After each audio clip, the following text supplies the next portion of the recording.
for the introduction. My name is Dumitru. I'm a PhD student at the Institute of Metal Forming at the RWTH Aachen University in Germany. I'm working at the chair for material modeling and forming technology. And the topic of the presentation today is component-oriented characterization of the damage behavior of ductile cast iron. So I would shortly start with the motivation behind this topic. As everybody knows, wind energy is on the rise. The numbers are increasing. More and more wind turbines are getting installed. But there is also a challenge that is due to the trend of the increase of the system size. As you can see here, the power has almost increased by the factor of 6. And we have higher poles, a larger rotor diameter, but also we have these heavier components, of course. And that leads to the need for lightweight construction in order to remain competitive on the market. So the question is, how can we realize lightweight construction? And for that, we can take a look at the materials that are used in wind turbines, and we can see that around 13% out of the wind turbine is made from iron or cast iron. And one component here is the rotor. It's very large and heavy, couple of tons, and the alloy that's normally used here is the alloy 418 LT. So it's an alloy that's especially optimized for low temperatures, and it's a ductile cast iron. So the graphite is present in a nodular form. So now I'm going to give you the study overview. So the aim of the study is to investigate other alloys that potentially have or that have better mechanical properties in order to replace the currently used alloy. And due to the higher strength, for example, of these other alloys, wall thicknesses can be reduced. And what we're going to do here are studies on the impact behavior, especially on the material limits at high strain rates. And the investigated material class is a relatively new material class of solid solution strengthened ductile cast iron, which has a higher silicon content. So now you could ask what's so special about these alloys.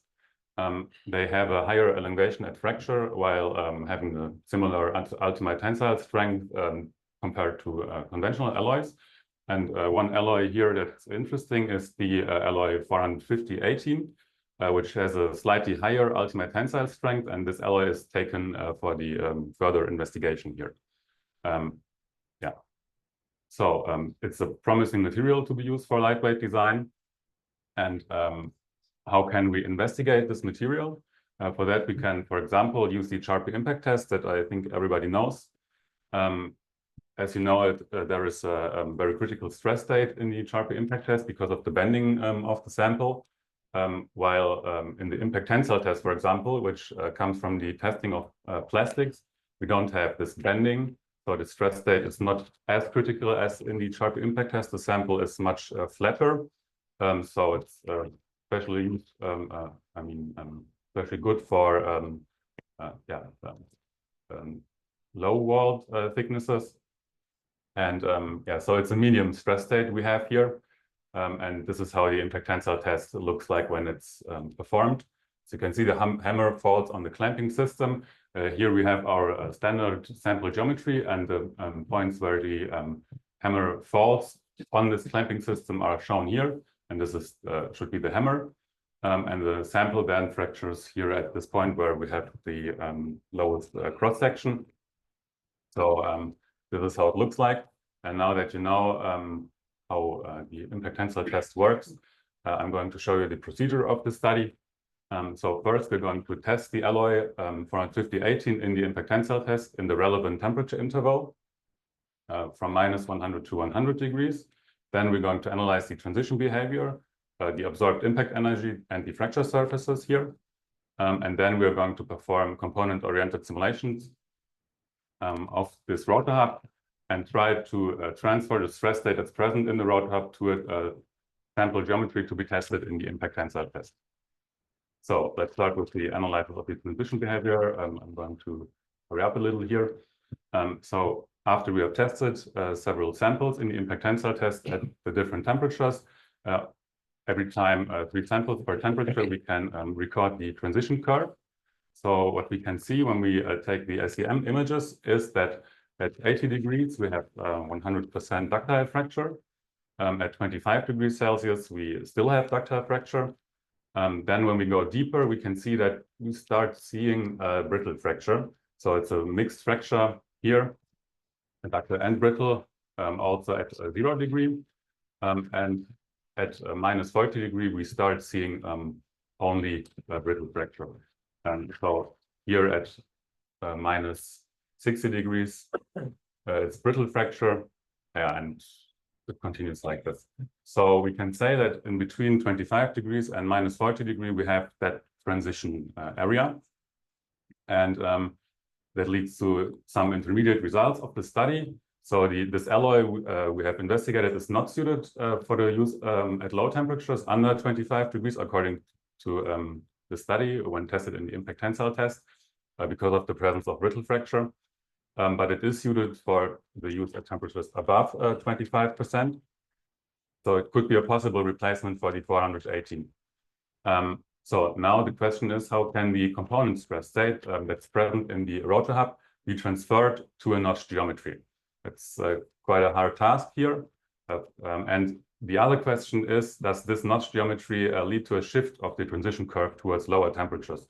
Because as you know, when we change the notch geometry in the Charpy test and have a rounder notch, that leads to a shift of the temperatures. And the question is if we see that as well for the impact test, when we select a geometry that represents the stress state in the rotor hub. So now I'm going to show you the component-oriented simulations. For that, we first need to calibrate a material model, of course. And the model we take here is the MBW model, the damage mechanical simulation material model. And now I'm going to show it to you in short. I'm not sure how I'm in the time, but yeah, I'm going to hurry up. So what we can do here is to incorporate the stress state into our flow potential. So the stress state is defined by the average stress reactivity and the loading angle parameter. And this is important later on. But first, we need to calibrate our model. And here you can see the calibration overview. This is not the main focus of this presentation, but I'm quickly going to show it to you. So we have different geometries. We test them, get the experimental results. Then we perform the FEM simulations, do the iterative fitting of the damage parameters. And then we have our calibrated model that is able to precisely simulate the stress state dependent material behavior. For example, we did simulations of the Charpy test, but also of a crash box, for example. And now I'm going to show you how the component simulation looks like. So as a proof of concept here, we took an extreme load case, which should resemble the power collapse due to a storm. And what we did was to just model the impact of this rotor hub. So it's just an impactor that hits the rotor hub with a certain velocity. And now when we take a look at the result of the simulation, we can take a look at the first element that experiences ductile fracture, which has this number here. And there we read out the stress state. So we read out the stress reactivity and the loading angle parameter. And this is shown here in this graph. What we also read out is the plastic equivalent strain. And as you can see for this element, at some point, the plastic equivalent strain starts increasing. And also the stress reactivity and loading angle parameter develop accordingly. So we can see that area of classification here. And now when we take the average values in this area, we get an average stress reactivity of 0.36 and the average loading angle parameter of 0.78. And this is our exemplary stress state that we have read out here. There's not that much literature about this topic. So now the question is, how can this stress state be transferred to a sample geometry? So when we simulate the impact tensile test now with a different geometry, so now we have this elliptical notch here, and take a look at the results. There should be a video running here. Yeah, but the sample just fractures. And then we take a look at the first element that experiences ductile fracture, which has the number 282. Then we can read out a stress set similar to the component example. And we also see that area of classification with the stress reactivity and loading angle parameter.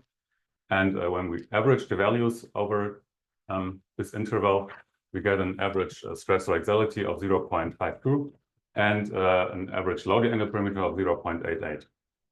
So now when we compare the two read out stress states, we can see that both parameters are relatively close. We have a similar development of the equivalent plastic strain. And in principle, this transfer is possible. So now I come to the conclusion. The impact tensile test is a viable alternative to the Charpy impact test. We have a high flexibility in the geometry configuration and a less critical stress state. And also component-oriented testing in the impact tensile test is possible with a calibrated damage mechanical material model, the MBW model. And now I come to the outlook. What are the future research activities here? Of course, the test system needs to be optimized further. Then the load case could be changed. Instead of sudden impact, we could, for example, take the emergency stop of the rotor hub. That would be more realistic. And also the developed notch geometry needs to be experimentally tested in order to take a look at the transition curve to see if it shifts to the left to lower temperatures. And yeah, this is what I mean. And also this developed approach needs to be further developed.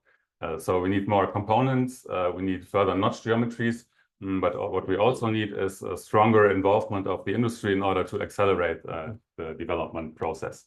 So yeah, now I'm at the end of my presentation. Thank you for the attention. If you have questions, please ask.